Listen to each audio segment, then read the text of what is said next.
Start है, सब कुछ सही है।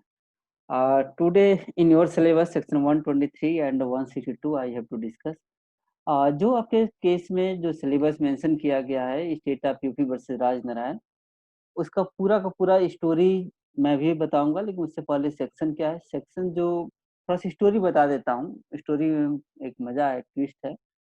इसके बाद इस पॉइंट पर हम लोग आगे बढ़ेंगे। आगे कैसे हाँ, इसके केस स्टोरी बता देता हूँ, इसके बाद सेक्शन डील कर दूंगा, क्लियर हो जाएगा बहुत आसानी से। केस का नाम है state of Uttar Pradesh. Case का नाम है state of Uttar Pradesh versus Rajnarayan. एक लैंडमार्क जजमेंट है और इसका एक फैक्ट क्या है, फैक्ट से आप समझ जाएंगे। केस भी डिसाइड हुआ है, आप देख रहे होंगे कि 24 जनवरी 1975 का है। इसका मतलब कि इमरजेंसी लगने से पहले का डिसीजन था। तो आप देखेंगे कि जब इंदिरा गांधी का इलेक्शन हुआ 1971 में, जब जनरल इलेक्शन हुआ, तो जनरल इलेक्शन में उनको इंदिरा गांधी को थम्पिंग मेजोरिटी आई थी। मतलब ऑल ओवर इंडिया में एक छत्र राज था। जैसे कि आज आप देखेंगे honourable prime minister Mr Modi ji के बारे में, तो मिस्टर मोदी जी एक हिस्ट्री लिख चुके हैं। अगर आप स्टेट वाइज देखें तो स्टेट वाइज में सबसे ज़्यादा सरकारें मोदी जी की रन कर रही हैं, और वैसे भी।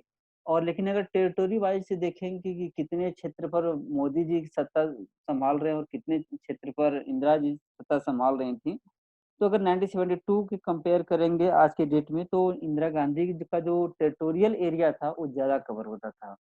क्योंकि उस समय देखिए 6 राज्य तो कम थे, नंबर ऑफ स्टेट्स तो बहुत ही कम थे, तो नंबर ऑफ स्टेट्स में ऑनरेबल मिस्टर मोदी जी का नंबर ज़्यादा हो जाएगा। लेकिन अगर टेरिटोरी वाइज़ देखेंगे तो उस समय टेरिटोरियल एरिया में उनका एरिया ज़्यादा था, वो ज़्यादा मतलब कि एरिया पर उस समय रूल कर रही थी। लेकिन एक साथ उनके साथ बड़ी प्रॉब्लम थी। प्रॉब्लम ये थी कि जब वो रायबरेली से इलेक्शन लड़ी हैं, तो आप देखे होंगे कि रायबरेली आज भी उनका पुश्तैनी है। अभी आपने देखा होगा कि ऑनरेबल सोनिया गांधी जी हमेशा रायबरेली से ही लड़ती हैं। और आपने इस बार देखा होगा कि ऑनरेबल मिस्टर राहुल गांधी जी ने अमेठी से लड़े थे, तो वो अमेठी से हार गए। और ऑनरेबल श्रीमती ईरानी जी ने इलेक्शन जीत लिया वहाँ से। तो रायबरेली की हिस्ट्री है, तो वहीं रायबरेली जहाँ से आज सोनिया गांधी इलेक्शन लड़ती हैं, वहीं से कभी इंदिरा गांधी इलेक्शन लड़ती थी। तो उस समय हुआ क्या कि एक जयप्रकाश नारायण थे, सॉरी राजनारायण।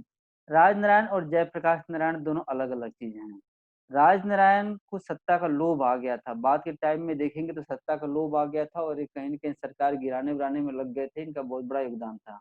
राजनारायण और जयप्रकाश नारायण। जयप्रकाश नारायण आप देखे होंगे कि आप एक वो देखे होंगे इमरजेंसी के टाइम, जो इमरजेंसी लागू हुआ था, तो उसमें जो सबसे बड़ा लीडर उभर कर के आए थे, जयप्रकाश नारायण ही थे।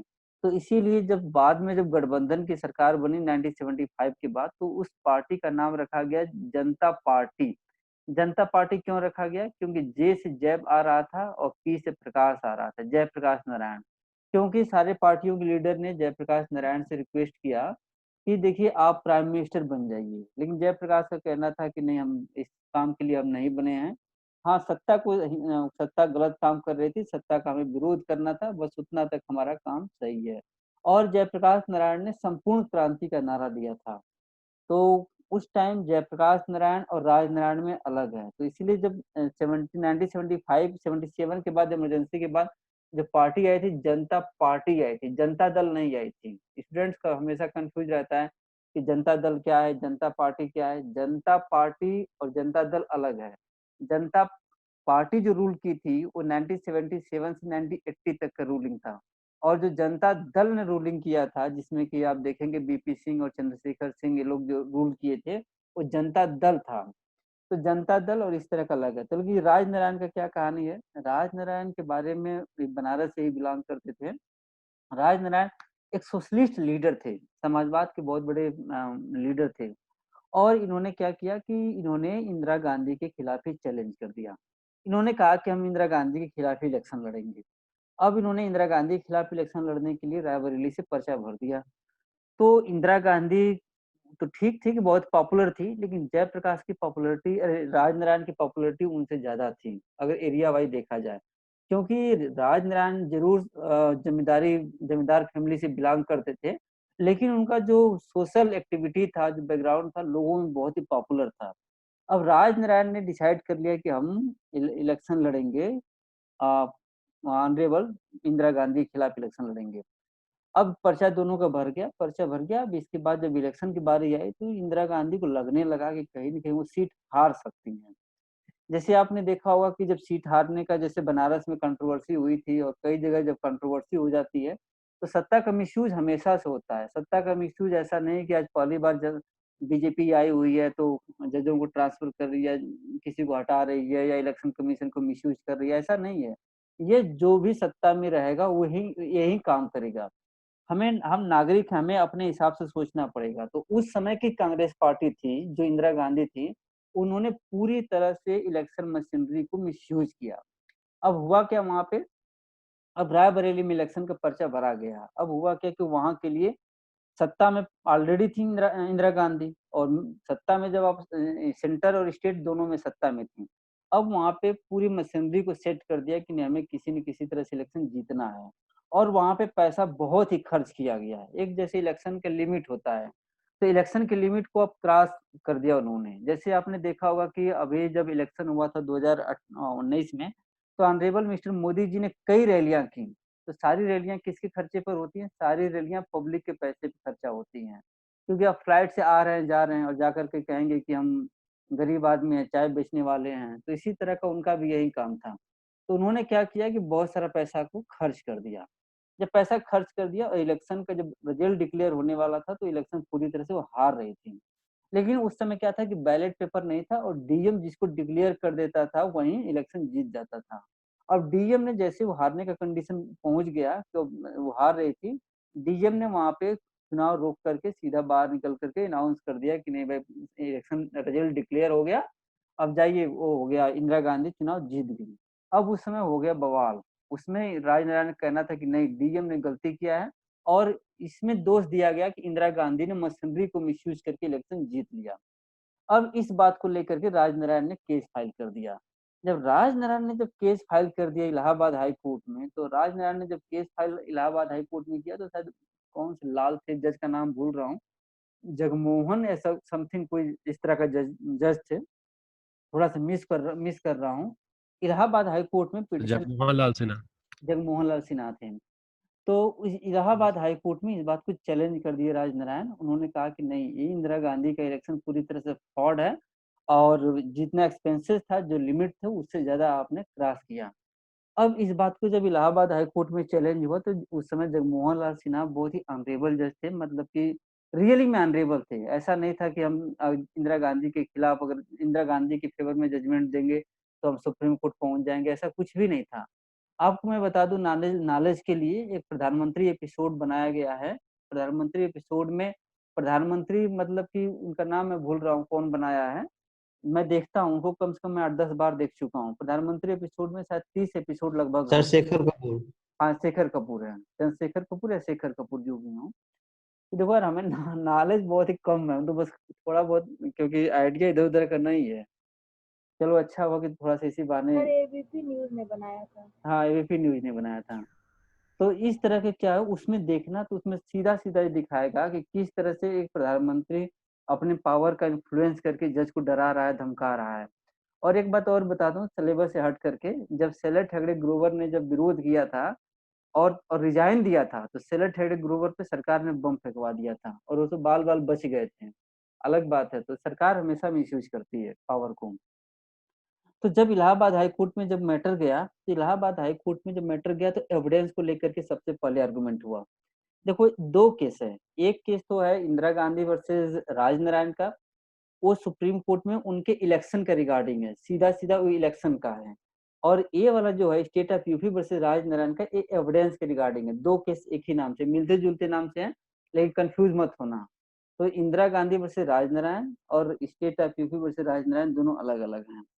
अब इसका क्या फैक्ट था, इस तरह से इन्होंने चैलेंज किया। अब देखो अब यहाँ से थोड़ा-सा हम सिस्टमैटिक चलते हैं।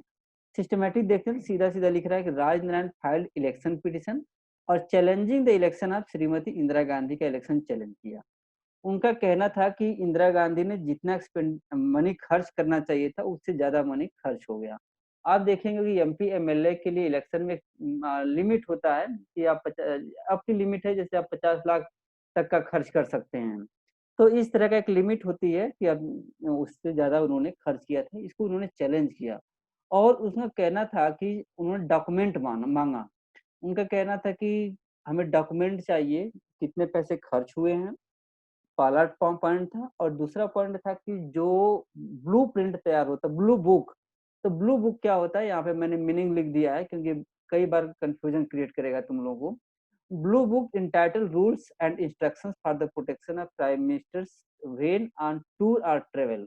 एक ब्लू बुक तैयार की जाती है। ब्लू बुक में होता क्या है कि जैसे मान लीजिए कि देखो ऑनरेबल मिस्टर मोदी जी हैं, अब कई जगह जाते हैं, रैलियों में कई जगह जाते हैं और अगर इन्फॉर्मेशन लीक हो गया, तो कई बार बम ब्लास्ट हो सकता है। जैसे हुआ क्या था कि राजीव गांधी के मामले में क्या हुआ? राजीव गांधी के मामले में लिट्टे के खिलाफ उन्होंने वो लिया था, एक्शन लिया था 1987-98 में। अब पूरा मालूम था कि उनके खिलाफ अटैक होगा, लेकिन उनको एक इन्फॉर्मेशन दे दी गई थी। इसके बावजूद भी बड़े-बड़े लीडर कई बार इग्नोर भी कर देते हैं, क्या किया जाए? तो इसी तरह से जो सीक्रेट इन्फॉर्मेशन है किसी को डिस्क्लोज नहीं किया जाता है, क्योंकि एक बार अगर सीक्रेट इन्फॉर्मेशन डिस्क्लोज हो गया, सिक्योरिटी पॉइंट डिस्क्लोज हो गया कि कौन कहाँ है, कैसे है, तो वहाँ पे बम ब्लास्ट कर देगा, अटैक हो जाएगा, तो इसलिए प्राइम मिनिस्टर मारा जाएगा। एक बात और मैं बता दूं, देखो मिस्टर मोदी जी की पर्सनल कैपेसिटी अलग है, लेकिन अगर आज उनको कुछ भी होता है उनके सिक्योरिटी को लेकर के, तो उनके ऊपर अटैक का मतलब ये माना जाए कि 125 करोड़ की जो आबादी है उसके ऊपर अटैक है। Because he is not a single person, he is representative of this country.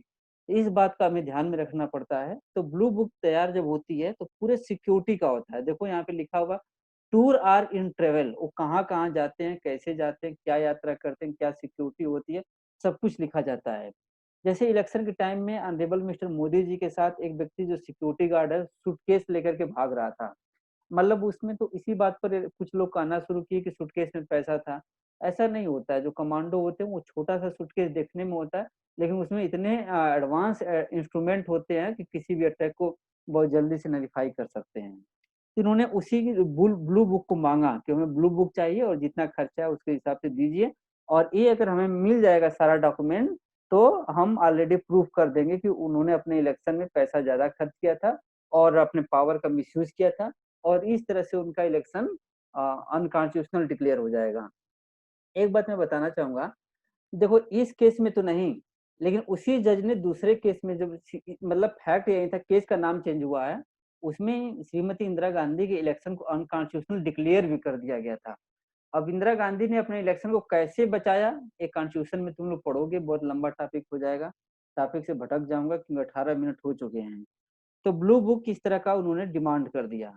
अब जब ब्लू बुक की डिमांड किया गया, एक्सपेंडिचर की डिमांड किया गया, तो स्टेट में उन्हीं की सरकार थी, इंदिरा गांधी की सरकार थी। उत्तर प्रदेश स्टेट गवर्नमेंट ने कहा कि नहीं, हम ब्लू बुक नहीं देंगे। हम जो भी प्रधानमंत्री या उनके यहाँ इलेक्शन में आने-जाने के दौरान जो भी खर्चा हुए हैं, उसका हम डाटा नहीं देंगे। जैसे आज ही आप लोग देख रहे हैं कि जब से प्रधानमंत्री रिलीफ फंड नहीं, वो क्या है, पीएम केयर फंड जब से आया हुआ है, कंटिन्यू आरटीआई फाइल हो रही है और सरकार कंटिन्यू मना कर रही है कि ना हम इन्फॉर्मेशन नहीं देंगे। बहुत सारे क्वेश्चंस इस तरह के आ रहे हैं। अब इस तरह के कई बार होते हैं। अब गवर्नमेंट क्या-क्या डिफेंस लेगी, एक डिफेंस उसमें आएगा 123 का। अब यहाँ पर गवर्नमेंट ने, स्टेट ऑफ यूपी ने डिफेंस ले लिया 123 का। जब 123 का डिफेंस लिया, तो अदर साइड में राज नारायण ने 162 का डिफेंस ले लिया। अब दोनों तरफ से आर्गुमेंट शुरू होगा। ये सेक्शन जो तुम्हें दिखाई दे रहा है 123, यह सेक्शन आर्गुमेंट किया गया किसकी तरफ से? स्टेट की तरफ से। स्टेट कह रहा था कि हम ब्लू बुक नहीं देंगे। दूसरी तरफ जो 162 का सेक्शन है, सॉरी 162 का सेक्शन है, यह राज नारायण की तरफ से आर्गुमेंट किया जा रहा था। अब इसी में कंट्रोवर्सी है कि 130 123 और 162 में रिलेशन क्या है? क्योंकि यहाँ पर स्टेट क्लेम कर रहा है कि हमें 123 का प्रोटेक्शन मिलना चाहिए and I am not bound to give the blue book, और उस दूसरी तरफ राज नारायण का आर्गुमेंट था कि नहीं, ब्लू बुक आपको प्रोड्यूस करना पड़ेगा। क्यों प्रोड्यूस करना पड़ेगा? Due to the section 162। तो Raj Narayan versus state of UP versus Raj Narayan का जो लीडिंग जजमेंट है, वो इस बात पर रिलेशन डिस्कस करता है कि what is relation between 123 and 162 of the Indian evidence act. दोनों को कंबाइंड रीडिंग करना पड़ेगा। तो दोनों कंबाइंड रीडिंग करने से पहले मैं 123 162 को मैं डिस्कस कर देना चाहता हूँ। एक बात मैं बता दूँ, पूरे गवर्नमेंट को, चाहे कोई भी रूलिंग पार्टी हो, वो सबसे ज़्यादा मिसयूज़ 123 का ही करती है। 123 का मिसयूज़ ज़बरदस्त होता है। देखो, जब राइट टू इन्फॉर्मेशन एक्ट नहीं आया था इंडिया में, तो गवर्नमेंट किसका डिफेंस लेती थी? 123 के अंतर्गत कोई भी डॉक्यूमेंट मांगा जाता था, सीधा-सीधा कह देती थी कि नहीं, ये अनपब्लिश्ड डॉक्यूमेंट है, हम इसका नहीं देंगे। तो इसकी वजह से 123 की वजह से सरकारों ने कई जगह पावर को मिसयूज़ किया। जैसे मैं एक एग्जांपल मैं बता दूँ, जैसे पहले जजों का अपॉइंटमेंट होता था, तो जजों के अपॉइंटमेंट को लेकर के कोई रूल रेगुलेशन तो था नहीं। जिसको आप सपोर्ट करता था, जो चापलूसी करता था, उसको आप अपॉइंट कर देते थे। और जब अब डॉक्यूमेंट माँगा जाता था कि किस बेसिस पर इनका प्रमोशन हुआ है, किस बेसिस पर इस व्यक्ति को अपॉइंट हुआ है, तो गवर्नमेंट तुरंत कहती थी कि नहीं, ये सब चीज़ें अनपब्लिश्ड ऑफिशियल रिकॉर्ड्स हैं और इसलिए हम इसको डिस्क्लोज़ नहीं कर सकते। तो प्रॉब्लम क्या होती थी कि जनरल व्यक्ति के पास भी वो डॉक्यूमेंट नहीं पहुँचता था और दूसरी तरफ कोर्ट के पास भी वो डॉक्यूमेंट नहीं पहुँचता था। तो मतलब जनरल व्यक्ति और कोर्ट दोनों हेल्पलेस हो जाते थे। क्यों? रीज़न क्या था? क्योंकि एक वर्ड लिखा हुआ कि no one shall be permitted, किसी को परमिट नहीं किया जाएगा। कंपेल तो छोड़िए, परमिट तक भी नहीं किया जाएगा। क्या करने के लिए परमिट नहीं किया जाएगा? डिस्क्लोज़ करने के लिए। क्या डिस्क्लोज़ करने के लिए? किसका एविडेंस देने के लिए? Regarding the unpublished official records. इसी का तुम्हें मीनिंग डिस्कस करना होगा कि क्या अनपब्लिश्ड कहलाएगा, क्या पब्लिश्ड कहलाएगा, क्या ऑफिशियल रिकॉर्ड्स कहलाएगा, क्या अनऑफिशियल रिकॉर्ड्स कहलाएगा। अगर इस चीज को समझ लिए तो तुम पूरा 123 को समझ लोगे। अनपब्लिश्ड ऑफिशियल रिकॉर्ड्स, तो रूल क्या है? रूल कहता है कि किसी भी व्यक्ति को अनपब्लिश्ड ऑफिशियल रिकॉर्ड्स को प्रोड्यूस करने के लिए, कोर्ट में एविडेंस देने के लिए अलाउ नहीं किया जाएगा। लेकिन एकमात्र एक्सेप्शन है। एक्सेप्शन क्या है? Except with the except a exception है। Except with the permission of the officer at the head of the department concern. उस व्यक्ति का जो हेड ऑफ द डिपार्टमेंट होता है, उसके परमिशन से आप इस एविडेंस को दे सकते हैं। विद द परमिशन, जो व्यक्ति इस तरह का परमिशन दे सकता है या परमिशन को रोक सकता है, उसके परमिशन से आप एविडेंस दे सकते हैं। तो अब हमने क्या किया कि 123 को 2 पार्ट में डिवाइड किया। देखो, मैं बहुत अच्छा इसको लिख नहीं पाया हूँ क्योंकि टाइम बहुत कम है, क्योंकि मुझे दूसरा काम पड़ गया है। इस समय थोड़ा-सा मैं बिज़ी हूँ। टाइम ये पड़ गया है कि मेरी वाइफ़ भी अब ज़िद कर दी है कि वो भी पढ़ेगी। एलएलएम उसका पढ़े हुए कंप्लीट हुए 2 साल हो गया था और वो मान ही नहीं रही। अब वो करना क्या है, बच्चे को हमें थमा देती है। दिन भर मैं बच्चा पकड़े रहता हूँ, खिलाते रहता हूँ, उसी का लैट्रिन बाथरूम सब करते रहता हूँ। अब रात को जब वो सोती है तब हमारा टाइम शुरू होता है और रात को मिलता है टाइम, कितना पढ़ेंगे? 4 घंटा 5 घंटा पढ़ेंगे। इसीलिए आजकल मैं अच्छा लिख ही नहीं पा रहा हूँ। ये वाला जो पॉइंट है ना, इसको मैं अच्छा लिख सकता था अगर 123 को 2 पार्ट में डिवाइड कर देता। तो पार्ट्स इसको नोट डाउन कर लेना, तो थोड़ा-सा ट्राई करूँगा, इम्प्रूव करूँगा, देखूँगा। इसको 2 पार्ट में करूँगा, एक रूल होगा और एक एक्सेप्शन होगा। रूल क्या है? रूल ये कहता है कि किसी भी व्यक्ति को अनपब्लिश्ड ऑफिशियल रिकॉर्ड्स के रिगार्डिंग एविडेंस देने के लिए अलाउ नहीं किया जाएगा। एकमात्र एक्सेप्शन है। ये क्लियर हो गया? और सबसे ज़्यादा कॉम्पिटिटिव एग्ज़ाम में पूछता है कि 123 में क्या जूरिस्प्रूडेंस है? क्यों अनपब्लिश्ड ऑफिशियल रिकॉर्ड्स को प्रोड्यूस करने के लिए परमिट नहीं किया जाता? जूरिस्प्रूडेंस क्या है? तो जूरिस्प्रूडेंस है सैलस पापुली एस्ट सुप्रीमे लेक्स। सैलस पापुली एस्ट सुप्रीमे लेक्स का मतलब होता है कि public welfare is highest law. ये हमेशा कॉम्पिटिटिव एग्जाम में पूछेगा कि कौन मैक्सिम, मतलब कि which of the following section is based on the Salus Populi est supreme lex? For the example, section 121, 122, 123, 124। तो हमेशा याद रखना कि 123 ही बेस्ड है। अब ये तो हो गया कि आपको परमिट नहीं किया जाएगा। दूसरी तरफ कह रहा है कि प्रोडक्शन ऑफ डॉक्यूमेंट्स, कह रहा है a witness summon to produce a document. देखो, जब सीआरपीसी तुम पढ़ोगे तो विटनेस को सीआरपीसी सीपीसी दोनों में है कि सम्मन इशू होता है, वारंट भी इशू होता है। तो सम्मन इशू एविडेंस प्रोड्यूस करने के लिए भी किया जाता है। तो इस तरह की बातें हैं कि ए विटनेस सम्मन टू प्रोड्यूस, अगर किसी व्यक्ति को सम्मन प्रोड्यूस, विटनेस को सम्मन किया जाता है कि डॉक्यूमेंट प्रोड्यूस करो, तो शैल उसके लिए मैंडेटरी हो जाएगा। यही एक वर्ड है जो हम बताएंगे, यहाँ पे लिखा हुआ है शैल, ठीक ना, शैल। शैल के बाद सबसे बड़ी खासियत है कि 2 कामा यूज हो गए हैं, एक कामा यहाँ पर हुआ है, शैल के जस्ट बाद थोड़ा सा हट गया है, मैं गलती हो गई है, इस शैल के बाद एक कामा है और दूसरा कामा ये है, एक यहाँ कामा है। तो शैल का मतलब ये हुआ कि कंडीशन ये है कि if he it is in position और पावर, अगर आपके पोजीशन या पावर में है ही नहीं, आपको सम्मन इशू कर दिया गया, तो सिंपल सी बात जाकर के कोर्ट में बता देंगे कि सर ये पोजीशन मेरे पास नहीं है, इस डॉक्यूमेंट का पोजीशन शहबाज के पास है, तब वहाँ अलग बात हो जाएगी। लेकिन अगर आपके पोजीशन में है या पावर में है, अब पोजीशन का मतलब तो समझ में आ गया होगा तुम लोग को, पावर का मतलब क्या होता है ये बता देता हूँ। पावर का मतलब ये हुआ, जैसे मान लीजिए मैं सेक्रेटरी हूँ, होम डिपार्टमेंट का सेक्रेटरी हूँ। अब मुझे मालूम है कि पुलिस डिपार्टमेंट हमारे अंडर ही आता है। अब मैं पुलिस ओ कोई डॉक्यूमेंट अगर एसपी के पास है, एसपी के ऑफिस में रखा हुआ है, तो वह डॉक्यूमेंट मेरे पावर में माना जाएगा कि नहीं माना जाएगा? तो ऑफ कोर्स वह डॉक्यूमेंट मेरे ही पावर में माना जाएगा।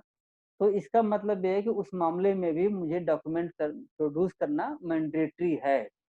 अब सबसे बड़ी बात ये है कि वर्डिंग देखो, अगला वर्डिंग लिखा हुआ है कि not withstanding any objection which there may be to its production or its admissibility। सबसे इंपॉर्टेंट है नॉट स्टैंडिंग। नॉट स्टैंडिंग एक लीगल वर्ड होता है, नॉन ऑब्स्टेंटिव क्लॉज कहलाता है। नॉन ऑब्स्टेंटिव क्लॉज, इसको जब तुम आर्टिकल पढ़ोगे, जब सेकेंड ईयर में जब चले जाओगे कॉन्स्टिट्यूशन पढ़ोगे, तो 246 का स्टार्टिंग वर्ड ही होता है और उसी में मैक्सिम आएगा नॉन ऑब्स्टेंटिव क्लॉज। तो वहां तुम पढ़ोगे नॉन ऑब्स्टेंटिव क्लॉज को नॉट स्टैंडिंग एनीथिंग जहां भी लिखा रहेगा वो नॉन ऑब्स्टेंटिव क्लॉज कहलाएगा। और नॉन ऑब्स्टेंटिव क्लॉज जहां रहेगा वहां पर वो ओवरराइडिंग इफेक्ट रखेगा। अब ओवरराइडिंग इफेक्ट क्या है, कह रहा है कि एक बस लेमैन में बता देता हूँ। जैसे मान लीजिए कि एक एग्जांपल ले लेते हैं, तुम लोग का नाम एक आध दूसरा नाम लेते हैं, एक ही नाम लेते लेते मैं भूल गया हूँ। चलो निशा एक नाम इसमें दिख रहा है पार्टिसिपेंट में। मान लीजिए कि निशा को एक डायरेक्शन इशू हुआ। डायरेक्शन इसमें इशू ये हुआ, निशा को कहा गया कि भाई तुम सेक्रेटरी हो डिपार्टमेंट की, होम डिपार्टमेंट की सेक्रेटरी हो और तुम्हारे अंडर में प्राइम मिनिस्टर की सिक्योरिटी थी और तुम ब्लू बुक को प्रोड्यूस करो। अब निशा कह रही है कि नहीं मैं ब्लू बुक प्रोड्यूस नहीं करूंगी। क्यों प्रोड्यूस नहीं करूंगी? क्योंकि 123 के अंतर्गत मैं अनपब्लिश्ड ऑफिशियल रिकॉर्ड को प्रोड्यूस नहीं कर सकती। अब निशा कहती है, 2 पॉइंट रेज करती है। निशा का पहला पॉइंट है कि सर जो ब्लू बुक मांग रहे हैं वो अनपब्लिश्ड ऑफिशियल रिकॉर्ड्स है, और दूसरी बात कि 123 कहता है कि अनपब्लिश्ड ऑफिशियल रिकॉर्ड्स को आप प्रोड्यूस नहीं कर सकते। तो राजनारायण का कहना था कि ये कह रहा है कि नॉट स्टैंडिंग एनी ऑब्जेक्शन, कोई ऑब्जेक्शन अगर आपका है भी तो, जैसे मान लीजिए निशा का ऑब्जेक्शन क्या है, निशा का ऑब्जेक्शन 123 में है। निशा का ऑब्जेक्शन किसके साथ है? 123 का है। अब 123 को 162 ने ओवर रूल कर दिया, ओवरराइड कर दिया। इस लाइन से क्लियर हो गया कि 162 और 123 में जब कन्फ्लिक्ट होगा तो प्रिवेल कौन करेगा? प्रिवेल करेगा 162 प्रिवेल करेगा। ये लाइन है, जजमेंट का जिस्ट है। अब मैं कैसे प्रिवेल करेगा, कैसे कंट्रोवर्सी है, कैसे दोनों में हार्मोनियस रिलेशन बनाना है, इसको हम आगे लेकर के बढ़ेंगे। अब यहाँ पर ये हो गया, मतलब कि अगर आपको सम्मन इशू हो गया, आप कोई ऑब्जेक्शन है तो भी आपको प्रोड्यूस करना पड़ेगा। इसका जूरिस्प्रूडेंस क्या है, कैसे ओवरराइड कर रहा है? अब कोर्ट ने कहा, 2 जजमेंट मैं बताऊंगा, एक तो राजनारायण का ही है। कोर्ट ने कहा कि निशा के पास अथॉरिटी नहीं है कि निशा डिसाइड करे कि ये अनपब्लिश्ड ऑफिशियल रिकॉर्ड्स है या पब्लिश्ड ऑफिशियल रिकॉर्ड्स है। ये कोर्ट डिसाइड करेगा कि वह डॉक्यूमेंट पब्लिश्ड है कि अनपब्लिश्ड है।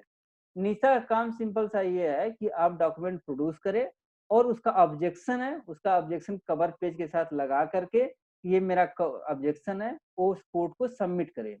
अब कोर्ट वहां डिसाइड करेगा कि निशा का ऑब्जेक्शन क्या सस्टेन करता है या निशा के ऑब्जेक्शन को ओवरराइड कर दिया जाए। तो कोर्ट ने इसी में कहा था कि पार्टी डिसाइड नहीं करेगी। क्वेश्चन ये है कि who will decide objection, whether state will decide state में ऑफिसर और द स्टेट और कोर्ट विल डिसाइड, तो आंसर निकल कर के आएगा court will decide. Other party has no option except to produce the document with its own objection, and that objection shall be regarded whether that is sustainable or unsustainable। इसी पर लेकर के है। अब ऑब्जेक्शन 2 पॉइंट पर है, चाहे production के रिगार्डिंग ऑब्जेक्शन हो चाहे एडमिसिबिलिटी के रिगार्डिंग हो। तो यहाँ पे जो ऑब्जेक्शन है वो प्रोडक्शन के रिगार्डिंग है, 123 में जो ऑब्जेक्शन है वो प्रोडक्शन के रिगार्डिंग है। अब हम दोनों में रिलेशन समझ गए होंगे, अब हम केस पर आएंगे। केस का फैक्ट भी बता दिया, ब्लू बुक क्या है उसको भी मैं बता दिया। अब ब्लू बुक के बाद जजमेंट, हाई कोर्ट का जजमेंट क्या आता है, आज कवर कर लूंगा इस केस को, टाइम लगेगा थोड़ा सा, ले लूंगा, कवर कर दूंगा। इस केस में हाई कोर्ट ने ऑब्जेक्शन जब आया तो हाई कोर्ट ने 3 पॉइंट पर डिस्कस किया। हाई कोर्ट ने कहा कि जो ब्लू बुक है वो इस केस में अनपब्लिश्ड डॉक्यूमेंट है। एक बार मैं बता दूं, ब्लू बुक कई तरह के होते हैं, मतलब ब्लू बुक एक ही होते हैं, लेकिन जैसे मान लीजिए प्राइम मिनिस्टर चेंज हुए तो उनका ब्लू बुक अलग आ जाएगा, या मान लीजिए ऑनरेबल मिस्टर मोदी जी हैं, नॉर्मल रूटीन में ब्लू बुक चल रहा है, लेकिन अचानक ऐसी संभावना बनने लगी कि चाइना की तरफ से खतरा बढ़ रहा है और ऑनरेबल मोदी जी की सिक्योरिटी बढ़ाई जाए, तुरंत ब्लू बुक चेंज किया जाएगा, सिक्योरिटी तुरंत बढ़ा दी जाएगी। ब्लू बुक एक डॉक्यूमेंट होता है, उस डॉक्यूमेंट में पूरा एक डाटा तैयार होता है कि कैसे सिक्योरिटी दी जाएगी। तुम लोग देखे नहीं थे बाहुबली में जो देश की सिक्योरिटी थी, साकेत चुरा कर भाग गया था, तो ब्लू बुक उसी तरह का एक डॉक्यूमेंट होता है, यहाँ सिक्योरिटी होती है। तो अनरेबल इस केस में कहा था हाई कोर्ट ने, इस केस में ब्लू बुक अनपब्लिश्ड डॉक्यूमेंट्स हैं। अब इस केस में क्यों अनपब्लिश्ड डॉक्यूमेंट है, हुआ क्या था इस केस में पार्लियामेंट में डिबेट हुआ था, तो कुछ पोर्शन कोट कर दिया गया था पार्लियामेंट में, और कुछ पोर्शन वहां पर बाद में थोड़ा बहुत रिलीज कर दिया गया था उसी ब्लू बुक का। तो मतलब कि ब्लू बुक का इस केस में 10% पोर्शन रिलीज हो चुका था, 90% पोर्शन रिलीज नहीं हुआ था। इस बेसिस पर इलाहाबाद हाई कोर्ट ने कह दिया कि ब्लू बुक अनपब्लिश्ड डॉक्यूमेंट है। लेकिन सुप्रीम कोर्ट में जब ये जाएगा कि ब्लू बुक अनपब्लिश्ड है कि पब्लिश्ड है, तो सुप्रीम कोर्ट का जजमेंट यहाँ चेंज हो जाएगा। सुप्रीम कोर्ट ने कहा कि ब्लू बुक पब्लिश्ड है। अब कॉन्फ्लिक्ट देखो, इलाहाबाद हाई कोर्ट ने क्या कहा कि ये अनपब्लिश्ड है, सुप्रीम कोर्ट ने क्या कहा, ये पब्लिश्ड है। अब इलाहाबाद ने कैसे अनपब्लिश्ड कहा, इसने कहा कि 10% ऑलरेडी जब रिलीज हो चुका है, पब्लिश हो चुका है, 90% यहाँ पे नहीं पब्लिश हुआ है। क्योंकि देखो इतना इजी वे में नहीं बताया गया था, इलाहाबाद हाई कोर्ट में ऐसे नहीं कहा गया था, लेकिन जब सुप्रीम कोर्ट में गया तो सुप्रीम कोर्ट ने कहा जब माइनर पोर्शन अगर रिलीज हो गया है लेकिन मेजर पोर्शन रिलीज नहीं हुआ है तो वो डॉक्यूमेंट अनपब्लिश्ड डॉक्यूमेंट ही माना जाएगा। तो फाइनल जजमेंट क्या है सुप्रीम कोर्ट का कि in this case blue book is unpublished document. ऐसा नहीं कि सारे केसेस में ब्लू बुक अनपब्लिश्ड हो जाएंगे या पब्लिश्ड हो जाएंगे, केस टू केस डिसाइड होता है। दूसरा बात ऑब्जेक्शन के रिगार्डिंग था। ऑब्जेक्शन इसमें कोर्ट ने कहा, इलाहाबाद हाई कोर्ट ने कहा, ये भी ऑब्जेक्शन ओवर रूल होगा, देखना अभी बताऊंगा। इलाहाबाद हाई कोर्ट का कहना था कि जब आपने ऑब्जेक्शन रेज किया कि ये अनपब्लिश्ड डॉक्यूमेंट है और इसको अलाउ नहीं किया जाना चाहिए, तो इलाहाबाद हाई कोर्ट ने कहा कि जो ऑब्जेक्शन रेज करने का तरीका होता है आपने उस तरीके से ऑब्जेक्शन रेज ही नहीं किया। ऑब्जेक्शन रेज करने का तरीका क्या होता है, ऑब्जेक्शन रेज करने का तरीका ये होता है कि एफिडेविट सबमिट होती है। क्योंकि देखो स्टेट को जो रिप्रेजेंट करता है वो एडवोकेट जनरल करता है ना, वो आर्टिकल 165 में advocate general, attorney general, advocate general ही करता है ना, वो एडवोकेट जनरल है ना। एडवोकेट जनरल है। हाँ, स्टेट को एडवोकेट जनरल ही रिप्रेजेंट करता है, लेकिन उसको सारे डॉक्यूमेंट कहाँ से मिलते हैं, जो कंसर्न डिपार्टमेंट होगा वो डिपार्टमेंट वहां से मिलते हैं। तो होम डिपार्टमेंट क्या करेगा, उसको डॉक्यूमेंट सप्लाई कर देगा। इस केस में इलाहाबाद हाई कोर्ट ने कहा कि जो होम डिपार्टमेंट ने डॉक्यूमेंट सप्लाई किया वो वेरीफाई करके सप्लाई नहीं किया, उसका जो सेक्रेटरी था, जो हेड ऑफ द डिपार्टमेंट था, उसने एफिडेविट सबमिट ही नहीं किया। सिंपल सा ला करके एडवोकेट जनरल ने आकर के वहां पर डॉक्यूमेंट को सबमिट कर दिया और कोई एफिडेविट दिया ही नहीं गया कि गलत एफिडेविट होगा तो क्या होगा। इस मामले में यहाँ पे कोर्ट ने बोल दिया कि एफिडेविट को प्रॉपर वे में फाइल नहीं हुआ, और जो जब आपने ऑब्जेक्शन रेज नहीं किया कि ये 123 के अंतर्गत इसको परमिट नहीं किया जाए, जब आपने ऑब्जेक्शन रेज नहीं किया तो कोर्ट जो है सुओ मोटो आपका ऑब्जेक्शन कंसीडर नहीं करेगा। मतलब इस पॉइंट में ये कहना था if you have objection, you have to raise that objections specifically. If you are not raising that objections, court is not bound to accept the objections suo motu. In that case, in this way, that point was that objection was not raised by the proper authority. That's why Allahabad High Court clearly said that I was not bound to take the objection suo motu. So that's why they were not given the benefit of the section 123 of the Indian Evidence Act. और last में यहाँ पे हुआ कि election of Shrimati Gandhi was cancelled, ये important बात है। अब इस बात में ला करके इनके इलेक्शन को कैंसिल हुआ। अब मैटर चला गया सुप्रीम कोर्ट में। जब सुप्रीम कोर्ट में गया तो बाकी की कहानी तुम समझ ही गए होगे। जैसे आज क्या होता है, जजेस जैसे डिसीजन डिसाइड करने वाले होते हैं, ट्रांसफर हो जाते हैं, धमकी आ जाती है, जजमेंट तुरंत उनके तौर बदल जाते हैं। यही काम पहले भी होता था, ऐसा नहीं कि नई नई चीज है, मैं सरप्राइज नहीं होता हूँ।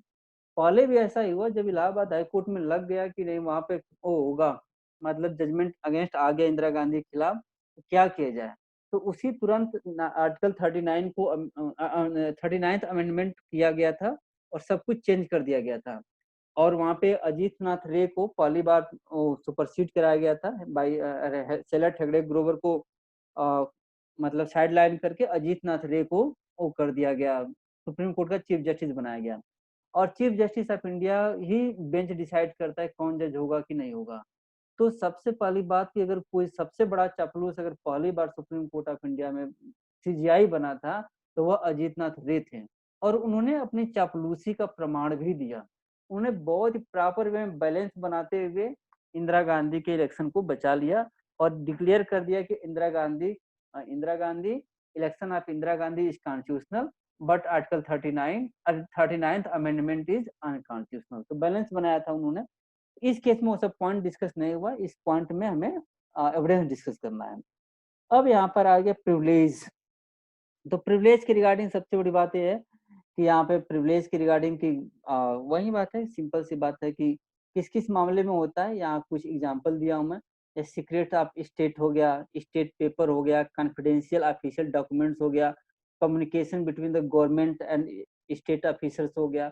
इस तरह के मामले में यहाँ पे वो ये सब प्रिविलेज डॉक्यूमेंट की कैटेगरी में आएंगे। जैसे मान लीजिए कोविड-19 का डिस्प्यूट चल रहा है और यहाँ पे मिस्टर मोदी जी कई राज्यों के मुख्यमंत्रियों के साथ बातचीत कर रहे हैं, लेटर लिखा जा रहा है, इधर उधर हो रहा है। तो कल को वो डॉक्यूमेंट आप क्लेम कर दें कि नहीं उस डॉक्यूमेंट को हमें दीजिए कि प्रधानमंत्री और चीफ मिनिस्टर के बीच में क्या बातचीत हुई, तो वो सारे के सारे अनपब्लिश डॉक्यूमेंट होंगे जब तक कि गवर्नमेंट खुद ही पब्लिश ना कर दे। तो उस पर अगर आप आरटीआई फाइल करते हैं या कोई ऑब्जेक्शन करते हैं, केस फाइल करते हैं, तो गवर्नमेंट वहां देने के लिए बाध्य नहीं है। और 123 क्यों बेस्ड है, क्या इसकी फिलॉसफी है? तो 123 की फिलॉसफी यही कि पब्लिक इंटरेस्ट के लिए बेसिस है। क्यों पब्लिक इंटरेस्ट के लिए? क्योंकि अगर आप डॉक्यूमेंट सारे के सारे कह रहे हैं कि the principle behind 123 of the Indian evidence act is the overriding and paramount character of public interest and injury to public interest is the sole foundation of the section। मतलब अनपब्लिश, जैसे मान लीजिए कि अनपब्लिश्ड ऑफिशियल रिकॉर्ड्स हैं, अगर disclose कर दिया जाएगा तो पूरे होल कंट्री पे खतरा आ जाएगा। तो जब घोड़ा रहेगा इन्हें तो घास क्या खाएगा। तो अनपब्लिश्ड डॉक्यूमेंट को इसीलिए प्रोहिबिट किया गया है। सबसे इंपॉर्टेंट केस है state of Punjab versus Sukhdev Singh का केस। इसी केस को बेसिस बना करके सुप्रीम कोर्ट ने अपना जजमेंट डिसाइड किया था और इस केस में कहा गया था कि 162 के 3 पार्ट हैं, ये तीनों पार्ट पढ़ लेना, टाइम नहीं है। और कोर्ट ने कहा था कि जब ऑब्जेक्शन रेज होगा तो कोर्ट ही डिसाइड करेगा। ये पॉइंट है कि who will decide the objections, state will decide the objections. Reason for exclusion from the disclosure of paramount, reason वही है, पब्लिक इंटरेस्ट है। इस केस में देखो सुप्रीम कोर्ट ने कहा कि ब्लू बुक क्या है, अनपब्लिश्ड डॉक्यूमेंट है, जबकि इलाहाबाद हाई कोर्ट ने क्या कहा था कि ये पब्लिश्ड डॉक्यूमेंट है। रिलेशन दोनों में क्या है, 123 और 162 में रिलेशन वही है। सिंपल सी बात है कि 123 में आप ऑब्जेक्शन है आपके पास तो आप सुओ मोटो डिसाइड नहीं करेंगे, फाइनल अथॉरिटी किसके पास है, कोर्ट के पास है। तो you are bound to produce the document before the court. जब वो डॉक्यूमेंट आएगा तो कोर्ट के पास दो ऑप्शन है। कोर्ट के पास लगेगा कि अगर अनपब्लिश्ड डॉक्यूमेंट को हम अलाउ कर देंगे तो पब्लिक को लॉस होगा, इंजरी होगा, पब्लिक को कंट्री के साथ खतरा उत्पन्न होगा। तो कंट्री 162 के अंतर्गत उस अनपब्लिश्ड डॉक्यूमेंट को कोर्ट मना कर देगा, कहा कि नहीं ये अपोजिट पार्टी को मत दीजिए, ठीक है आपका ऑब्जेक्शन सस्टेन करता है, पहला पॉइंट। लेकिन आपने ऑब्जेक्शन दिया और कह रहे हैं कि नहीं इसको डिस्क्लोज करेंगे तो पब्लिक को लॉस होगा, लेकिन कोर्ट ने कहा कि नहीं नहीं फ्रॉड है, झूठ बोल रहा है, इसमें पब्लिक को कौन सा लॉस होगा।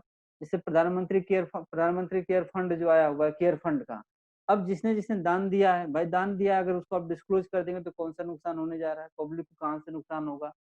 तो इस तरह की चीजें हैं। तो मेन बात यह है कि आप डॉक्यूमेंट सबमिट करिए, इसके बाद 2 पार्ट आएँगे, कोर्ट के पास 2 ऑप्शन है, अगर आपका ऑब्जेक्शन सही है तो एक्सेप्ट कर लिया जाएगा और डिस्क्लोज़ नहीं किया जाएगा। अगर ऑब्जेक्शन सही नहीं है तो उसको डिस्क्लोज़ कर दिया जाएगा।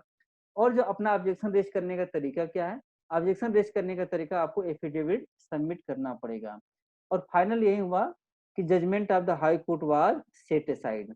अब सेट असाइड का रीज़न भी क्या था, जो आप जजेस देखेंगे तो इसका जो हेड कर रहे थे, वो कर रहे थे आपको अजीत नाथ रे ही कर रहे थे। अजीत नाथ रे ने अपनी अपनी वफ़ादारी सोनिया गांधी इंदिरा गांधी के साथ पूरी तरह निभाया और इस तरह से उनको बचा लिया। तो इस तरह से हमारा पॉइंट डिस्कस हो गया, ये वाला केस जो था राजनारायण का। और आई होप दैट कि तुम लोग कुछ समझ लिए होगे। और एक बात है कि कल का क्लास जो मेरा होगा, एक क्लास और लूँगा, होस्टाइल विटनेस का होगा। होस्टाइल विटनेस 154 को डिस्कस करेंगे हम। 154 और उसमें एक लीडिंग केस है, state of Bihar versus Lalu Prasad Yadav. और उसी के साथ-साथ कम से कम हम 4-5 जजमेंट और कोट कर सकते हैं, क्योंकि हम उसके थ्रू ही बताएँगे कि होस्टाइल विटनेस क्या है, मीनिंग क्या है, कैसे कहेंगे, तो इस चीज़ पर डिस्कस करना होगा। खत्म हो गया क्या हो? नहीं बचा है। उसमें कई केसेस में से सबसे इम्पोर्टेंट जो केस हम डिस्कस करेंगे, एक केस है कि Leela Srinivas versus state of Andhra Pradesh का है। और एक केस और डिस्कस करेंगे, तो कल डिस्कस करेंगे, अब टाइम खत्म हो गया, दिखा रहा है तो मन नहीं कर रहा है। चलो thanks for listening everyone, good night. ठीक ना? कोई डाउट है तो पूछ लो, 1 आध सेकंड बचा हो तो।